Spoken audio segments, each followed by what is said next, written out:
नमस्कार दोस्तों, स्वागत है आपका अपने इस चैनल पर। दोस्तों, आज हम बात करने वाले हैं एक ऐसे समय की जब भारत आजाद तो हो गया था, लेकिन एक साथ नहीं था। कई छोटे छोटे राज्यों में बटा हुआ था। तो चलिए समझते हैं कि कैसे सरदार वल्लभ भाई पटेल ने इन छोटे छोटे राज्यों को जोड़कर भारत को एकता में बांधने का कार्य किया। दोस्तों, 1947 में भारत आजाद तो हो गया, लेकिन भारत 562 रियासतों में बटी हुई थी।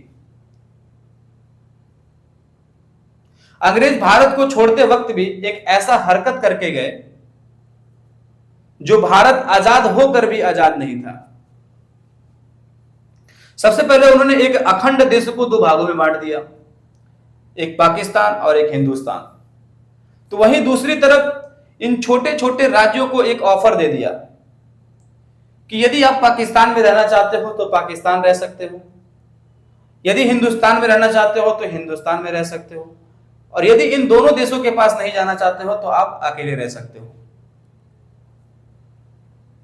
दोस्तों, अगर भारत इन छोटे छोटे राज्यों में बटा रहता तो कहीं ना कहीं ट्रांसपोर्ट सिस्टम, कानून, सुरक्षा व्यवस्था, इन सारों में बहुत सारी बाधाएं आती और देश का विकास नहीं हो पाता, देश एकता में नहीं बन पाता।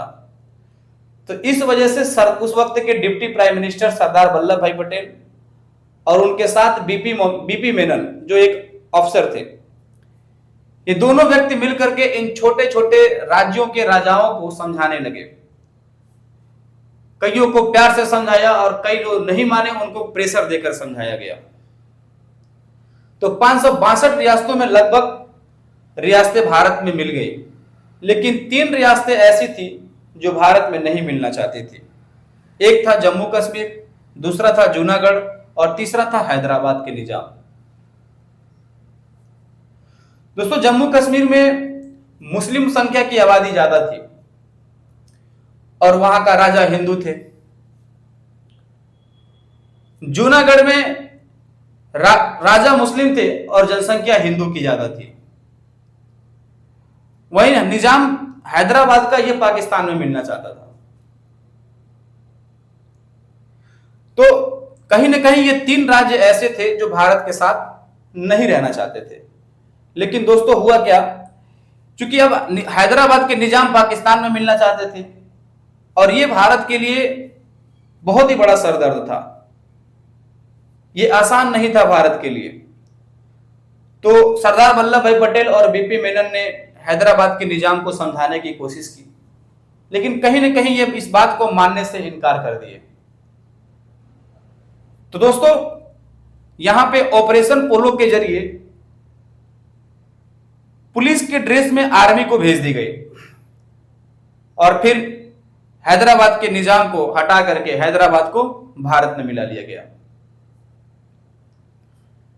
वहीं दूसरी तरफ जूनागढ़, यहां के राजा मुस्लिम थे, वो पाकिस्तान में मिलना चाहते थे।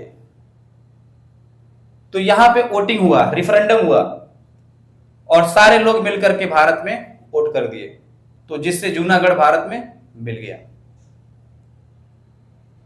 जम्मू कश्मीर, राजा हिंदू थे, जनसंख्या मुस्लिमों की ज्यादा थी। उस वक्त तो ये भारत में नहीं मिलना चाहते थे, लेकिन जब पाकिस्तान की आर्मी कबीले के रूप में जम्मू कश्मीर में घुसपैठ कर दिए तो वहां के राजा हरि सिंह भागकर दिल्ली आते हैं और सरदार वल्लभ भाई पटेल से रिक्वेस्ट करते हैं कि हमें बचाया जाए। तो पटेल ने भी इस बात को मानने से इनकार कर दिया। उन्होंने बोला, हम आपको तभी बचाएंगे जब आप इस पे साइन करिए कि आप भारत के हिस्सा बनेंगे। तो दोस्तों, राजा हरि सिंह ने साइन तो कर दिया, लेकिन वो साइन टेम्परेरी था।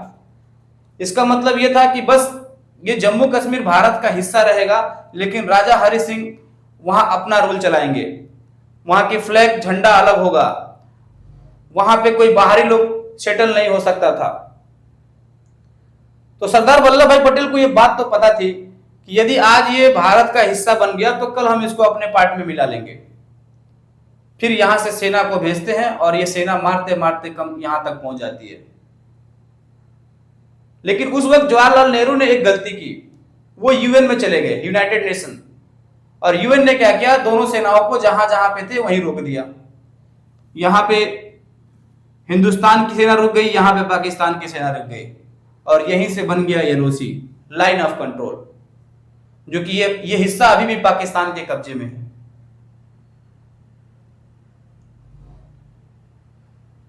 और कहीं ना कहीं आप देख सकते हैं कि कितने सालों तक जम्मू कश्मीर का विकास नहीं हो पाया। लगातार पाकिस्तानी आर्मी वहां पे आतंकवादी गतिविधियां करवाती रहती हैं। तो आपने देखा होगा कि 5 अगस्त 2019 में भारत ने धारा 370 को अनुच्छेद 370 को हटा करके अब पूरी तरह से जम्मू कश्मीर को भारत का हिस्सा बना दिया। अब यहाँ पे आप भारत के कोई भी नागरिक जाकर के यहाँ पर जमीन, घर रह सकता है, हर चीज वो कर सकता है, बिजनेस कर सकता है। पहले ये सारी व्यवस्थाएं नहीं थी।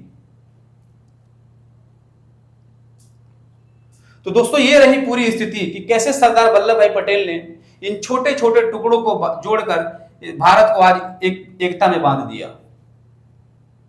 यदि सरदार वल्लभ भाई पटेल ऐसा नहीं करते तो कहीं ना कहीं भारत की स्थिति आज ऐसे आपको नहीं देखने को मिलती। तो दोस्तों, ये रही पूरी कहानी। यदि वीडियो आपको अच्छी लगी हो तो प्लीज लाइक, शेयर और सब्सक्राइब करना ना भूलें। धन्यवाद।